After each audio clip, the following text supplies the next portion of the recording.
The sky over New York City turned an eerie shade of orange as a massive alien ship descended from the heavens.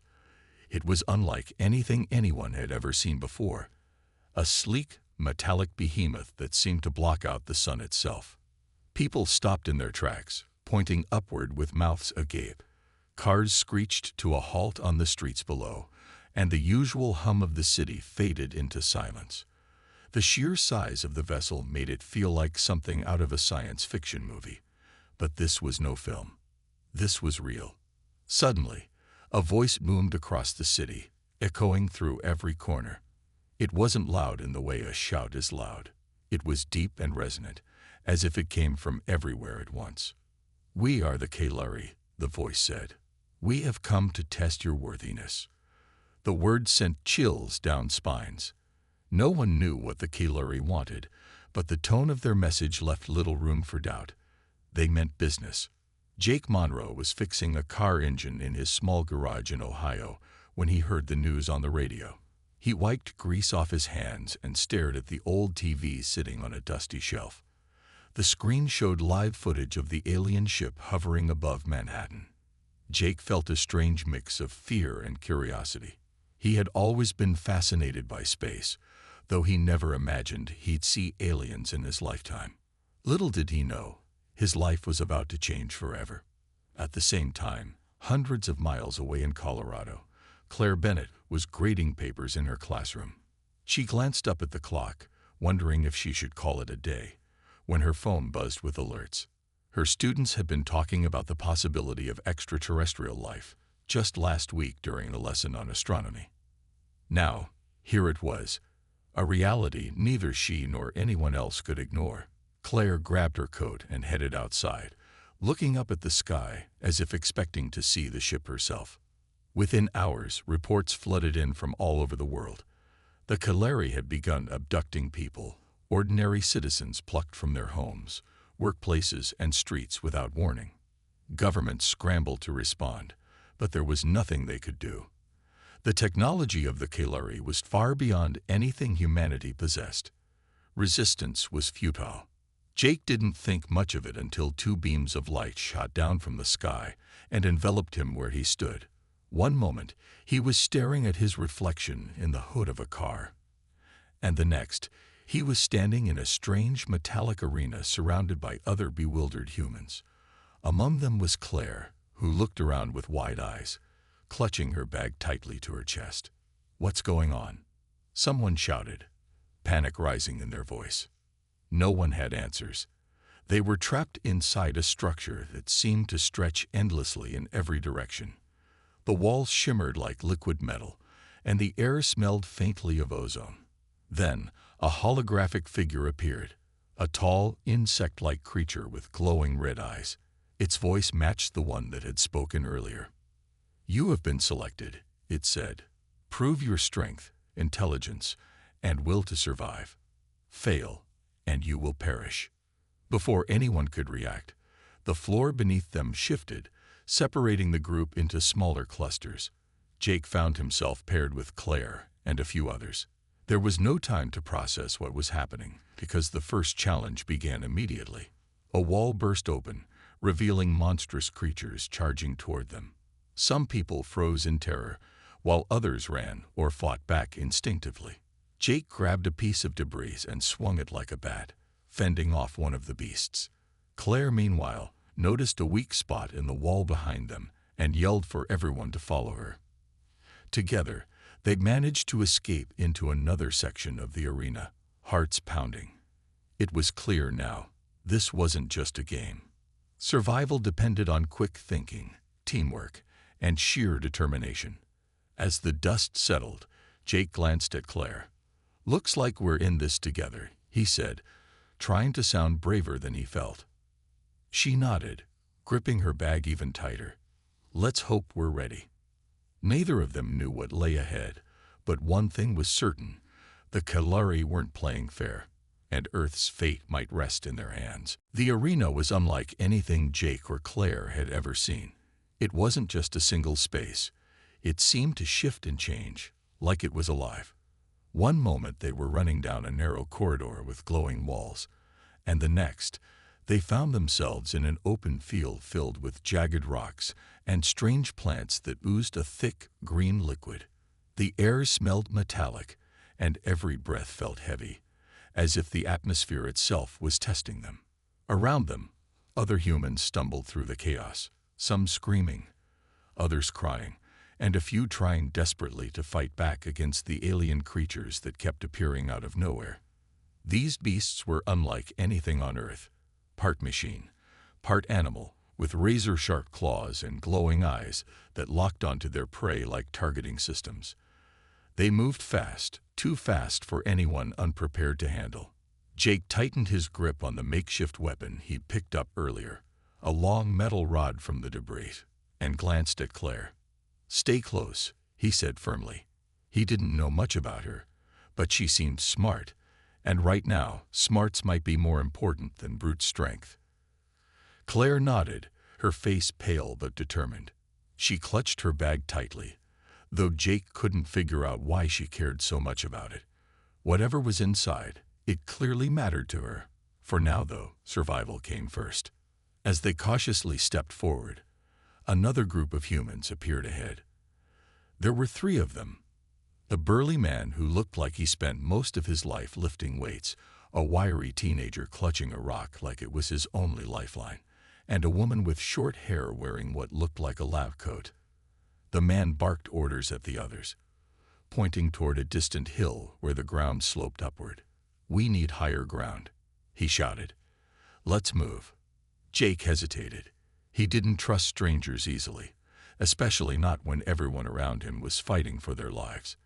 But Claire tugged on his sleeve. "We should go with them," she whispered. "There's safety in numbers." Reluctantly, Jake agreed, and the 2 joined the small group. As they climbed the hill, the burly man introduced himself as Ryan Carter. His voice was gruff, but there was a sense of authority to him that made people listen. The teenager muttered something under his breath about being scared, while the woman in the lab coat introduced herself as Lisa Harper. She claimed to be a scientist, though no one had time to ask questions. Reaching the top of the hill gave them a better view of the arena. What they saw chilled them to the bone. The landscape stretched endlessly in all directions, dotted with ruins that looked like pieces of different worlds stitched together. In the distance, towering structures loomed, pulsating with light as if they were alive. And everywhere, the Kaluri's monstrous creations prowled, hunting down anyone foolish enough to stand still for too long. Ryan scanned the area, his jaw clenched. "We can't stay here," he said. "They'll pick us off one by one." He was right. Already, the sounds of screams echoed from somewhere far away, growing fainter with each passing second. Whoever those screams belonged to wouldn't last much longer. Lisa pointed toward a cluster of buildings in the distance. "Over there," she said. "Those look like shelters. Maybe we can hide until we figure out what's going on." Jake frowned. Hiding sounded like a bad idea. If the Kalari wanted to test humanity, hiding wouldn't prove anything. Still, he didn't have a better plan, so he followed along with the group. The journey to the buildings was treacherous. Twice, they had to duck behind rocks as one of the mechanical beasts prowled nearby. Each step felt like walking on thin ice, unsure of when it might crack beneath them. When they finally reached the structures, they discovered they weren't shelters at all. They were traps. Doors slammed shut behind them, sealing them inside. The walls began closing in slowly, forcing the group into the center of the room. Panic set in as everyone scrambled to find a way out. Ryan punched at the walls, yelling in frustration, while the teenager collapsed to the floor, sobbing. Claire, however, stayed calm.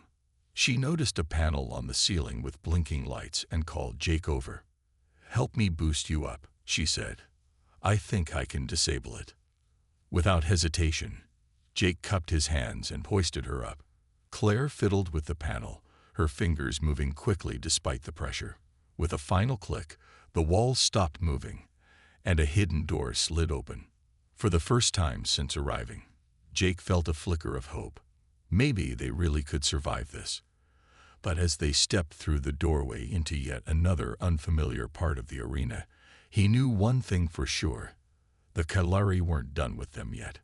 Not by a long shot. The group stepped cautiously into the new area, their nerves stretched thin.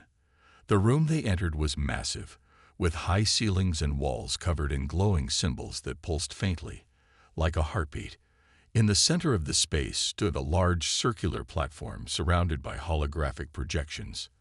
The images showed scenes from Earth's history, soldiers charging across battlefields, knights clashing swords, astronauts walking on the moon. It was both mesmerizing and terrifying. Before anyone could ask what it meant, the voice of the Kalari boomed again. "This is your next trial," it announced. "You will face simulations based on humanity's past. Adapt, overcome, or perish." Jake glanced at Claire, his brow furrowed. "Simulations, what does that even mean?" Claire didn't answer right away. She was staring at the holograms, her mind racing. "It means we're going to be tested in different scenarios," she said finally. "They want to see how we handle challenges from our own history." Ryan snorted. "Great. So we're lab rats now." Lisa chimed in, her tone sharp. "Arguing won't help us. We need to focus." As if on cue, the floor beneath them began to shift. Panels slid apart, revealing a grid of lights that blinked rapidly before settling into place. Suddenly, the room transformed around them. The glowing walls disappeared, replaced by a desolate landscape littered with trenches and barbed wire. The air smelled of smoke, and explosions echoed in the distance. They were standing in the middle of a World War I battlefield. "Okay, this is bad," Jake muttered, gripping his metal rod tightly. "What do we do?" Ryan took charge immediately. "Find cover," he barked, pointing toward a nearby trench. "Stay low and look for weapons." The group scrambled into the trench just as bullets whizzed overhead. The sound was deafening, and the fear in everyone's eyes was palpable. For a moment, no one moved. They were frozen, overwhelmed by the chaos. But Claire snapped out of it first. "We can't just hide here," she said firmly. "We need to figure out where we are, and what's expected of us." She pointed to a stack of crates nearby. "There might be supplies over there. Someone needs to check." "I'll go," Jake volunteered without hesitation. He crawled along the trench, keeping his head down as dirt and debris rained down around him. When he reached the crates, he found rifles, helmets, and ammunition. Grabbing what he could carry, he hurried back to the group. "This should help," he said, handing out the gear. Ryan grabbed a rifle and checked it quickly, nodding in approval. Lisa hesitated before taking one, clearly uncomfortable with the idea of using a weapon. The teenager, whose name they still didn't know, refused to touch anything, shaking his head violently. "We don't have time for this," Ryan growled. "If you want to live, you fight." Claire knelt beside the teenager, speaking softly. "It's okay. Just stay close to me, all right? We'll protect you." Her words seemed to calm him slightly, though his hands still trembled. Satisfied that everyone had something to defend themselves with, Ryan led the way out of the trench. The battlefield stretched endlessly in every direction, dotted with enemy soldiers dressed in uniforms from another era. They moved with precision, firing relentlessly at anything that moved. "Stick together," Ryan yelled as they advanced. Bullets kicked up dirt around them, forcing them to zigzag to avoid getting hit. Jake fired his rifle awkwardly but managed to take down one of the enemies. Claire followed his lead, aiming carefully and pulling the trigger. To her surprise, she hit her target. Lisa stayed near the back, clutching her rifle tightly but refusing to fire. Her hesitation nearly cost them when an enemy soldier spotted her and charged forward. Ryan tackled him to the ground, wrestling for control of his weapon.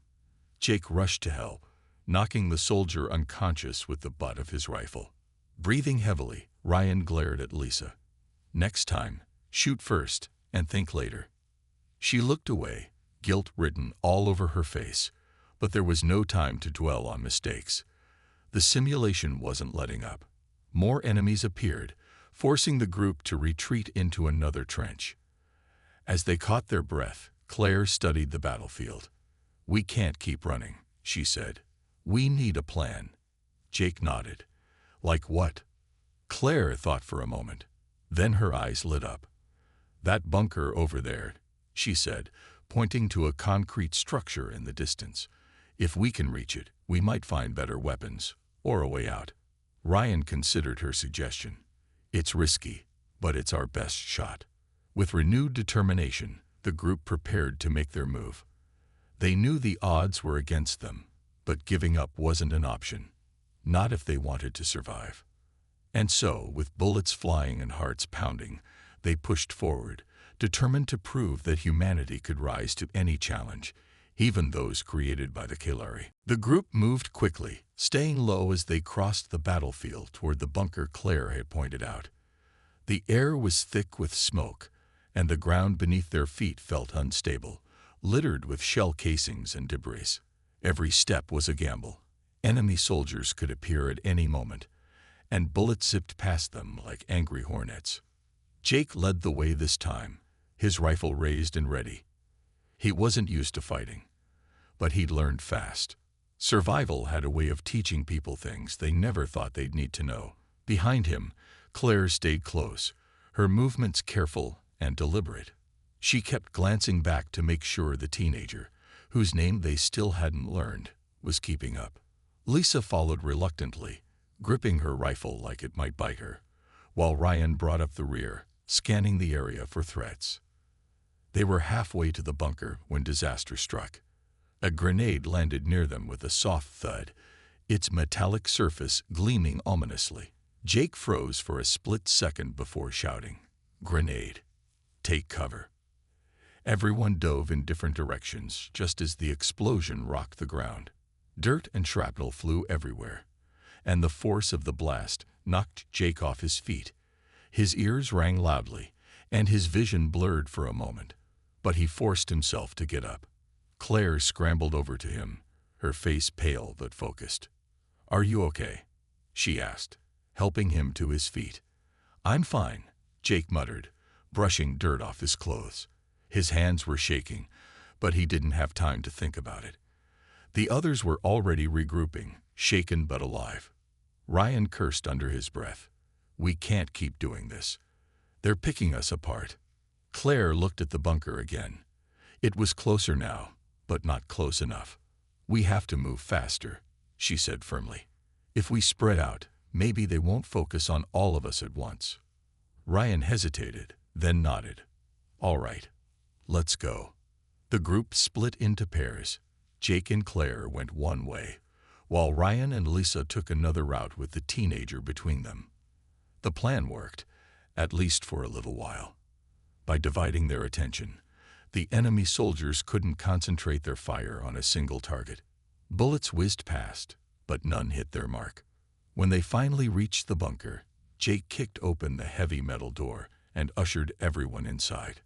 The interior was dimly lit, with crates stacked along the walls and a faint hum of machinery coming from somewhere deeper inside. For a moment, they simply stood there, catching their breath. Lisa leaned against the wall, her hands trembling. "This is insane," she whispered. "How are we supposed to survive this?" "We adapt," Claire said firmly. "That's what humans do best. We figure things out." Jake nodded, though he wasn't entirely convinced.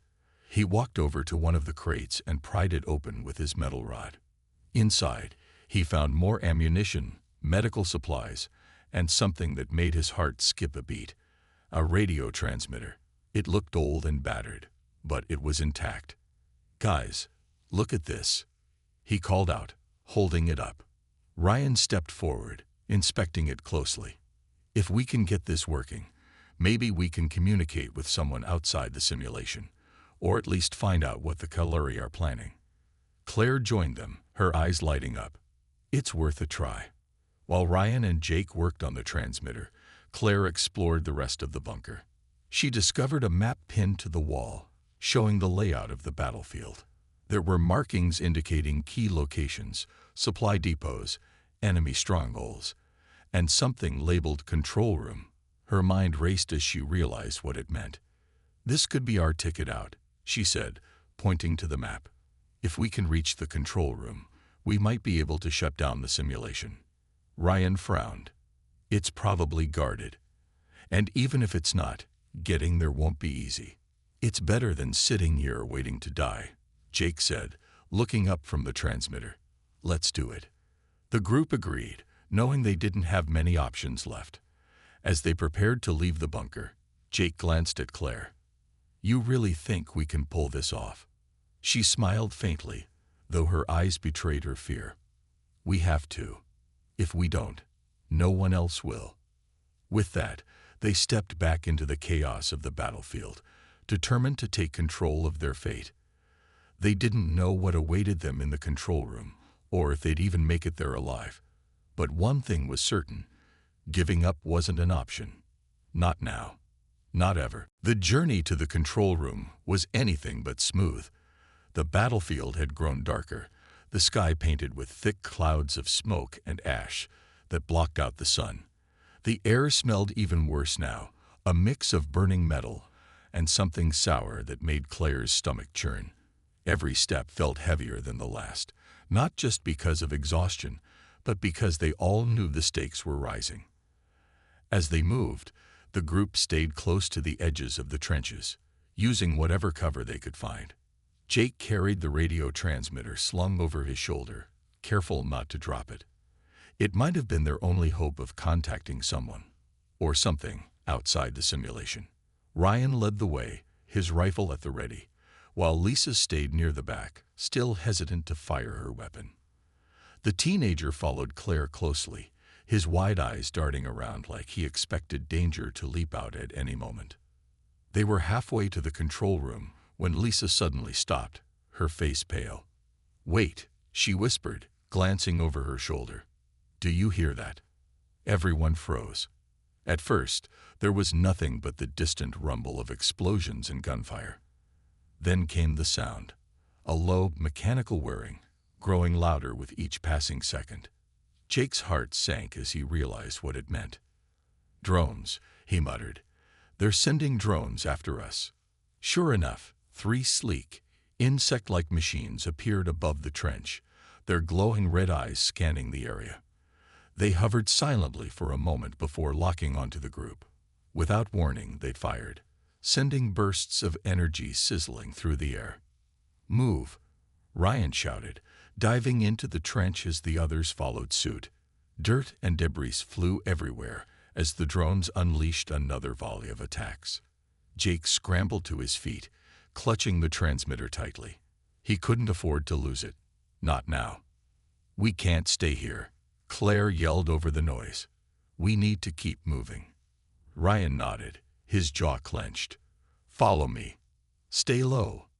The group crawled along the trench, trying to put as much distance between themselves and the drones as possible. But the machines were relentless, tracking their every move. One of them swooped down, its claws extended, aiming straight for the teenager. Claire acted on instinct, shoving him out of the way just in time. The drone missed its target but clipped her arm, leaving a deep gash that immediately began to bleed. "Claire," Jake shouted, rushing to her side. He tore off a strip of fabric from his shirt and tied it tightly around her wound. "Are you okay?" She winced but nodded. "I'm fine. Keep going." Ryan glanced back, his expression grim. "We're running out of options." Lisa suddenly spoke up, her voice trembling but determined. "There's a way out," she said. "I've been thinking about it. If we overload the transmitter, we might be able to create an EMP. It could disable the drones, at least temporarily." Jake frowned. "Overload it? Won't that destroy it?" "It's a risk," Lisa admitted. "But if we don't do something, those drones will kill us all." Ryan hesitated, then nodded. "Do it." Lisa knelt beside Jake and began working on the transmitter, her hand steady despite her fear. Claire watched anxiously, clutching her injured arm. The drones were getting closer, their whirring growing louder. Time was running out. Finally, Lisa looked up. It's ready. Just hit this button when I say so. Now, she shouted moments later. Jake pressed the button without hesitation. A bright flash of light erupted from the transmitter, followed by a deafening crackle of electricity. The drones faltered mid-air, their systems fried, before crashing to the ground in lifeless heaps. For a brief moment, there was silence. The group stared at the destroyed machines, their chests heaving as they caught their breath. "We did it," Claire said softly, relief washing over her. But Ryan shook his head. "Not yet. We're not safe until we reach the control room." As they pressed onward, Lisa pulled Claire aside. Her voice was barely audible. "Listen, I need to tell you something." Claire frowned. "What is it?" Lisa hesitated, guilt flashing across her face. I made a deal with the Kalari. Before we got here, they promised to spare me if I helped them." Claire's eyes widened in shock. "You betrayed us." "I didn't have a choice," Lisa pleaded. "I thought it was the only way to survive." Before Claire could respond, Ryan called out sharply, "Enough talking. Let's go." Claire glanced at Lisa one last time, anger and disappointment swirling inside her. She didn't say anything, but the look in her eyes said it all. Betrayal was a heavy burden, and they would all pay the price for it soon enough. With no time to dwell on Lisa's confession, the group pushed forward, their resolve shaken but not broken. The control room loomed ahead, its entrance guarded by two massive steel doors. Whatever awaited them inside, they knew it wouldn't be easy. But giving up wasn't an option, not when humanity's survival depended on them. The steel doors of the control room loomed ahead, towering and imposing. They were covered in strange symbols that glowed faintly, pulsing like a heartbeat. Jake hesitated for a moment, his hand hovering over the handle. He glanced back at the group, searching their faces for any sign of doubt. Everyone looked exhausted, dirty, bruised, and running on fumes. But there was still a flicker of determination in their eyes. "Are we sure about this?" he asked, his voice low. Ryan stepped forward, gripping his rifle tightly. "We don't have a choice. If Lisa's right, this is where the Kalari are controlling everything. We shut it down, we might just stand a chance." Claire nodded, though her arm throbbed painfully where the drone had injured her. She tried to ignore the sting, focusing instead on what lay ahead. "Let's do it," she said firmly. "But stay sharp. There's no telling what's waiting for us inside." With that, Jake pushed open the heavy doors. They creaked loudly, echoing through the cavernous space beyond. The room was massive, filled with rows of humming machines and glowing panels. In the center stood a large console, its surface covered in buttons, levers, and screens displaying streams of data. It looked alien yet familiar, as if someone had taken Earth technology and twisted it into something unrecognizable. As they stepped inside, the doors slammed shut behind them with a deafening clang. Everyone spun around, hearts pounding, but there was no way out now. The only way forward was deeper into the room. "This must be it," Claire murmured, her gaze fixed on the console. "If we can figure out how to shut it down." Before she could finish, a voice interrupted, a cold, mechanical tone that sent chills down their spines. "You have entered the heart of the simulation," it announced. "Prove your worth or face annihilation." The group exchanged uneasy glances. "Great," Ryan muttered under his breath. "Just what we needed." Suddenly, the machines around them sprang to life. Panels shifted, lights blinked faster, and the air grew thick with static electricity. From the shadows emerged three humanoid figures clad in sleek armor, their faces obscured by helmets. They moved with precision, weapons raised, clearly ready to attack. Jake tightened his grip on his rifle. "Here we go again." The battle erupted instantly. The armored figures advanced quickly, their movements fluid and calculated. Ryan fired first, hitting one of them squarely in the chest, but it barely slowed them down. These weren't ordinary enemies. They were stronger, faster, and seemingly immune to pain. Claire ducked behind a machine, clutching her injured arm. Her mind raced as she searched for an advantage. Then she noticed something. Each figure was connected to the central console by thin cables snaking across the floor. If they could sever those connections. "Jake," she called out, dodging a burst of energy from one of the attackers. "Aim for the cables." Jake didn't hesitate. He rolled to avoid another attack, then aimed carefully and fired. The cable snapped, and the nearest figure staggered, its movements becoming sluggish. Encouraged, Ryan followed suit, targeting the second cable. The figure collapsed entirely, sparks flying from its armor. Lisa stayed near the back, her hand shaking as she clutched her rifle. She hadn't spoken since confessing her betrayal earlier, and guilt weighed heavily on her shoulders. When the third figure turned its attention to her, she froze, unable to react. But before it could strike, Jake tackled it to the ground, giving Ryan enough time to destroy the final cable. The last figure fell motionless, and the room fell silent except for the hum of the machines. For a moment, everyone simply stared at the wreckage, catching their breath. "We did it," Jake said finally, lowering his weapon. "Now let's shut this thing down." Claire limped toward the central console, examining it closely. "There's got to be a way to disable the system," she muttered, her fingers brushing over the controls. After a few tense moments, she found what she was looking for. A single red button marked with a symbol that looked like a power switch. "This has to be it," she said, glancing at the others. "Ready?"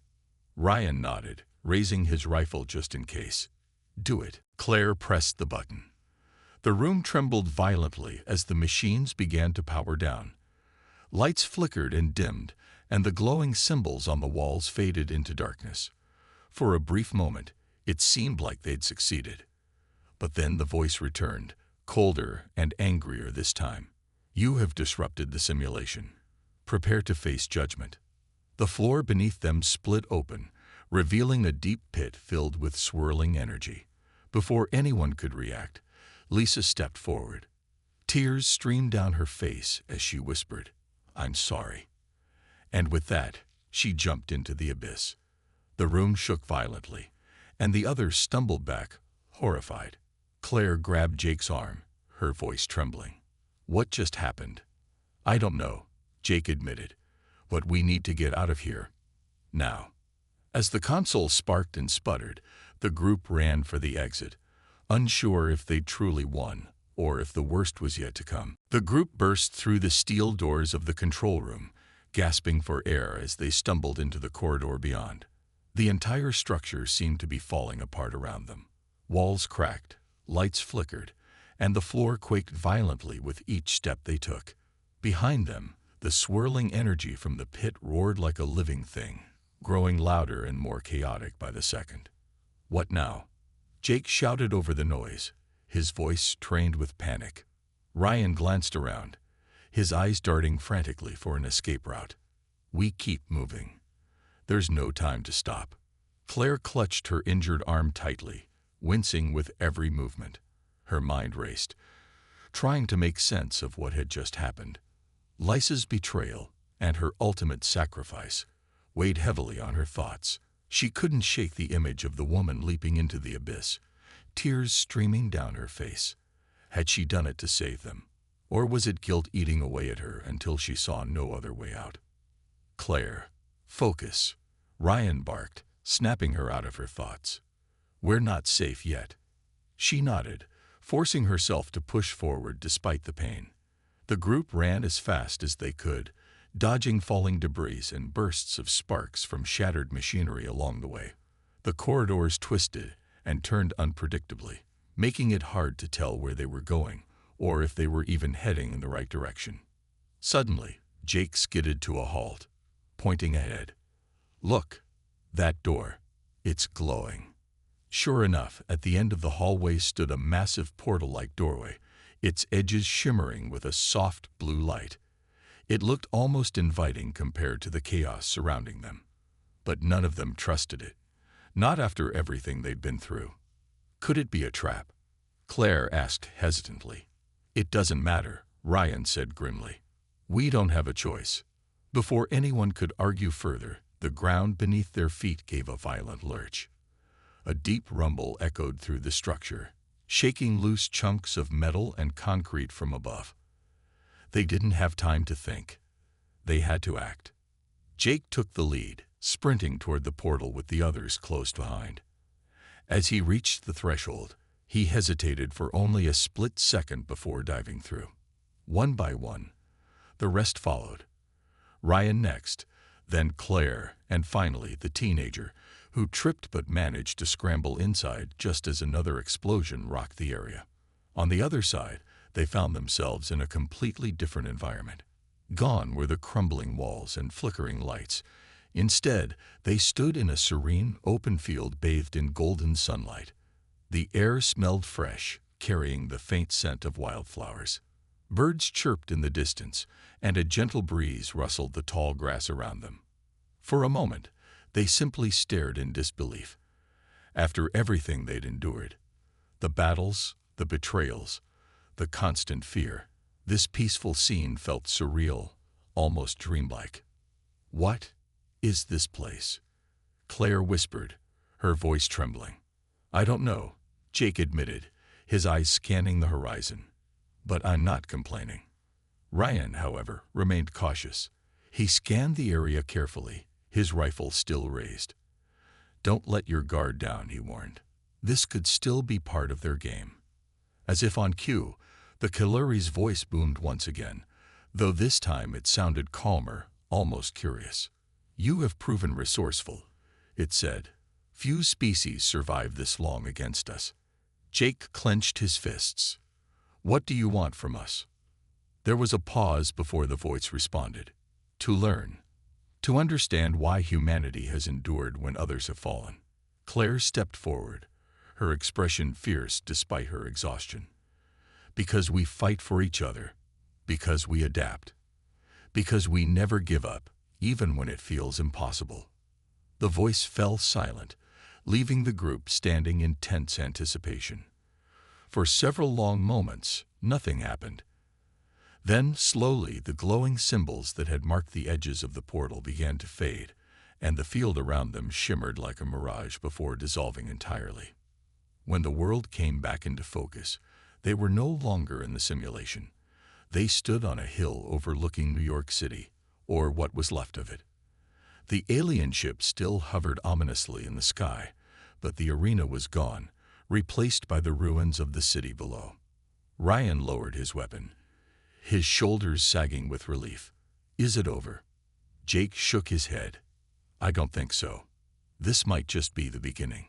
Claire looked up at the ship, determination burning in her eyes. "Whatever happens next, we'll face it together." And for the first time since the Kaluri arrived, they truly believed they might stand a chance. The group stood on the hill, staring up at the massive alien ship hovering above New York City. The air was eerily quiet, as if the world itself was holding its breath. Below them, the city lay in ruins. Buildings crumbled, streets deserted, and smoke rising from countless fires. It was a grim reminder of how much had been lost already. Jake glanced at Claire, his expression troubled. "Do you think they're watching us?" Claire nodded slowly. "They're definitely watching. But I don't know what they'll do next." Ryan tightened his grip on his rifle, scanning the horizon for any sign of movement. "We can't just stand here waiting for them to make a move. We need a plan." The teenager, who still hadn't spoken much since joining the group, finally found his voice. "What kind of plan?" "There's no way we can fight something like that." He pointed toward the ship, his hand trembling. Claire placed a reassuring hand on his shoulder. "We've made it this far because we work together. If we stay smart and keep our heads, we might find a way to stop them." Jake frowned, thinking hard. "There has to be a weak spot. Every machine has one. Maybe we can figure out theirs." Ryan nodded. "Good idea. But first, we need supplies. Weapons, food, anything that'll help us survive." With that, the group began making their way down the hill toward the outskirts of the city. The streets were eerily empty, littered with abandoned cars and debris. Broken glass crunched underfoot, and the smell of smoke lingered in the air. They moved cautiously, sticking close to buildings for cover, in case the Kalari sent more of their drones or creatures after them. As they scavenged through a nearby store, Jake stumbled upon a map pinned to the wall. It showed the layout of the city, including key locations like power plants, military bases, and communication towers. His eyes lit up as an idea formed in his mind. "Guys, look at this," he said, spreading the map out on the counter. "If we can get to one of these places, a power plant or a comms tower, we might be able to send a message to someone outside the city, or maybe even sabotage their systems." Claire leaned over the map, her brow furrowed. "It's risky, but it could work. Which one should we try first?" Ryan studied the map carefully. "The power plant is closest. Let's start there." They gathered what little supplies they could find: canned food, bottled water, flashlights, and a few tools, and set off toward the power plant. The journey was tense, every shadow and sound making them jump. But they pressed on, driven by the hope that they could still turn the tide. When they finally reached the power plant, they discovered it was heavily guarded, not by Kalari soldiers, but by automated turrets stationed around the perimeter. The machines tracked their movements with glowing red sensors, ready to fire at the slightest provocation. "This isn't going to be easy," Ryan muttered, crouching behind a pile of rubble. Jake nodded. "We'll have to take them out one by one, quietly." Claire stepped forward, her injured arm wrapped tightly in a makeshift bandage. "Let me distract them. You two can flank them while they're focused on me." "No way," Jake protested immediately. "That's too dangerous." "It's the only way," Claire insisted. "Trust me." After a moment of hesitation, Ryan agreed. "All right, but be careful." Claire took a deep breath and stepped into view, waving her arms to draw the turret's attention. As soon as they locked onto her, Jake and Ryan sprang into action, using the chaos to disable the machines from behind. Sparks flew as wires were cut and circuits overloaded, leaving the area silent once again. When it was over, Claire collapsed against a wall, exhausted but alive. "See, told you I could handle it." Jake shook his head, though a small smile tugged at his lips. "You're crazy, you know that." But before anyone could celebrate, a low hum filled the air. The ground beneath their feet began to tremble as a familiar shape emerged from the sky, the towering form of Commander Vrax, leader of the Kalari. "You have proven yourselves worthy adversaries," Vrax said, his voice cold and metallic. "But your resistance ends here." Ryan raised his rifle, aiming directly at Vrax. "Not today." As the others prepared for what might be their final battle, Jake glanced at Claire. She met his gaze, determination shining in her eyes. Whatever happened next, they would face it together.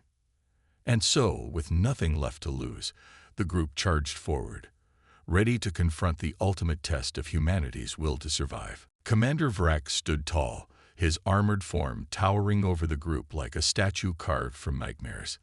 His glowing red eyes scanned them with an unsettling mix of curiosity and disdain. The hum of energy surrounding him made the air crackle, and the ground beneath their feet vibrated with every step he took. Jake tightened his grip on the metal rod he carried since the beginning, his knuckles white. Ryan raised his rifle, aiming steadily at Vrax's chest, though deep down he knew bullets might not be enough. Claire stepped forward slightly, her injured arm hanging limply at her side, but her expression unyielding. "We're not afraid of you," she said firmly, her voice steady despite the fear coursing through her veins. Vrax tilted his head, as if amused by her defiance. "Bravery is meaningless without power," he replied coldly. "You are insects struggling against inevitability." Ryan fired first, the bullet ricocheting harmlessly off Vrax's armor. The commander didn't flinch. Instead, he extended one clawed hand, releasing a pulse of energy that sent Ryan flying backward into a pile of rubble. The impact knocked the wind out of him, but he groaned and forced himself to sit up, coughing. "Stay down," Jake shouted, rushing toward Vrax with his makeshift weapon. He swung it with all his strength, aiming for the alien's exposed joints where the armor seemed thinner. The blow connected, leaving a dent, but not enough to slow Vrax down. With a swift motion, the commander grabbed Jake by the throat and lifted him off the ground. Claire acted quickly. She darted behind Vrax, grabbing a piece of broken machinery and hurling it at his back. It struck true, causing him to drop Jake momentarily. Gasping for air, Jake scrambled away, clutching his neck. "You cannot win," Vrax declared, turning his attention to Claire now. "Your efforts are futile." But Claire wasn't listening. Her mind raced, piecing together everything they'd learned about the Kalari so far. Their arrogance, their reliance on advanced technology, their belief in their own superiority. There had to be a way to exploit those weaknesses. Then it hit her. Earlier, when Lisa betrayed them, she mentioned making a deal with the Kalari. They must have communicated with her somehow, through some kind of device or signal. If they could disrupt that connection. "Jake, the transmitter," she yelled, pointing to the battered radio device slung over his shoulder. Jake nodded, understanding immediately. He pulled it free and handed it to Claire, who began fiddling with its wires and circuits. Meanwhile, Ryan recovered just enough to distract Vrax, firing repeatedly at the alien's face to keep him occupied. Each shot bounced harmlessly off the armor, but it kept Vrax focused on Ryan instead of Claire. The teenager, who had been cowering behind a wall, suddenly sprang into action. He grabbed a loose pipe and hurled it at Vrax's legs, striking the alien hard enough to make him stumble. It was a small victory, but it gave Claire precious seconds to finish modifying the transmitter. "This better work," she muttered under her breath as she pressed the activation button. A high-pitched whine filled the air, followed by a burst of electromagnetic energy that rippled outward in waves. Vrax froze mid-step, his body convulsing as the interference disrupted his systems. Sparks flew from his armor, and his glowing eyes flickered erratically. "What is this?" Vrax growled, his voice distorted and uneven. "It's over," Claire said, stepping closer, her heart pounding. "You underestimated us. That's your biggest mistake." With a final surge of energy, the transmitter overloaded completely, sending a massive shockwave through the area. Vrax let out a guttural roar before collapsing to his knees, his armor sparking violently. For a moment, the world seemed to hold its breath. Then, with a deafening crash, the alien commander fell silent, his body motionless. The group stared at the fallen figure, stunned by what they'd just accomplished. Jake broke the silence first. Did we actually do it? The days that followed were a blur of exhaustion and rebuilding. The Kalari had left Earth, their ship vanishing into the sky like a bad dream fading at dawn.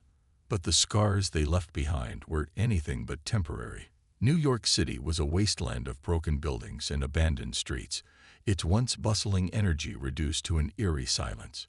Yet amidst the ruins, small signs of life began to emerge. People cautiously stepping out of hiding, searching for loved ones, or simply trying to make sense of what had happened. Jake, Claire, Ryan, and the teenager, whose name they finally learned was Ethan, stayed together, bound by everything they'd been through. They set up camp in a partially intact warehouse on the outskirts of the city, using whatever supplies they could scavenge to survive. Food was scarce, water even harder to find, but none of them complained. After facing the Kalari, these challenges felt almost manageable. One evening, as the sun dipped below the horizon, casting long shadows across the rubble-strewn streets, the group sat around a small fire. The flames crackled softly, providing both warmth and light in the otherwise dark world. For the first time in days, no one spoke. The quiet was comforting, a reminder that they were alive and together. Finally, Jake broke the silence. "Do you think they'll come back?" Claire shook her head, though uncertainty lingered in her eyes. "I don't know, but if they do, we'll be ready." Ryan leaned back against a pile of crates, his rifle resting beside him. "We proved something out there," he said, his voice calm but firm. "They thought they could walk all over us, but they underestimated us. That's humanity's edge. We adapt, we fight, and we never give up." Ethan, who had barely spoken since joining the group, looked up shyly. "What happens now? I mean, how do we fix all this?" He gestured toward the shattered city outside. Claire smiled gently, placing a reassuring hand on his shoulder. "One step at a time. We start by helping each other. Then we help the people around us. Slowly, things will get better." Jake nodded, adding, "And maybe someday, we can rebuild not just the city, but trust, hope, all the stuff they tried to take away from us." As the fire burned lower, Claire pulled out a notebook from her bag, the same bag she clung to throughout their ordeal. Inside were pages filled with sketches and notes, maps of the arena, ideas for strategies, and observations about the Killary. She flipped to a blank page and began writing again, documenting their journey so others would know what happened and how humanity had triumphed. "I'm going to write it all down," she said softly, "everything we went through, so people will remember." "Good idea," Jake replied, leaning closer to see what she was writing. "But leave some parts out, like how scared I was most of the time." Claire chuckled, shaking her head. "No way, that's staying in. It's part of the story." The next morning, the group ventured into the heart of the city, searching for survivors. They found pockets of people beginning to organize themselves, clearing debris, sharing food, and tending to the injured. Word spread quickly about the 4 who had faced the Killary and lived to tell the tale. Strangers approached them with gratitude, offering whatever help they could spare. It wasn't easy. The road ahead would be long and fraught with challenges. But for the first time in weeks, there was a glimmer of hope. Humanity had stared into the face of annihilation and refused to back down. And while the cost had been high, the victory was real. That night, as Jake and Claire stood atop a crumbling skyscraper overlooking the city, they allowed themselves a moment of peace. Below them, lights flickered faintly in the distance, signs of life returning to the ruins. "We did it," Jake said quietly, his voice tinged with awe. Claire nodded, her gaze fixed on the horizon. "Yeah, together." And as the stars emerged one by one in the night sky, they knew that humanity's greatest strength lay not in weapons or technology, but in its ability to endure, to rise above fear and despair, and to keep moving forward, no matter the odds.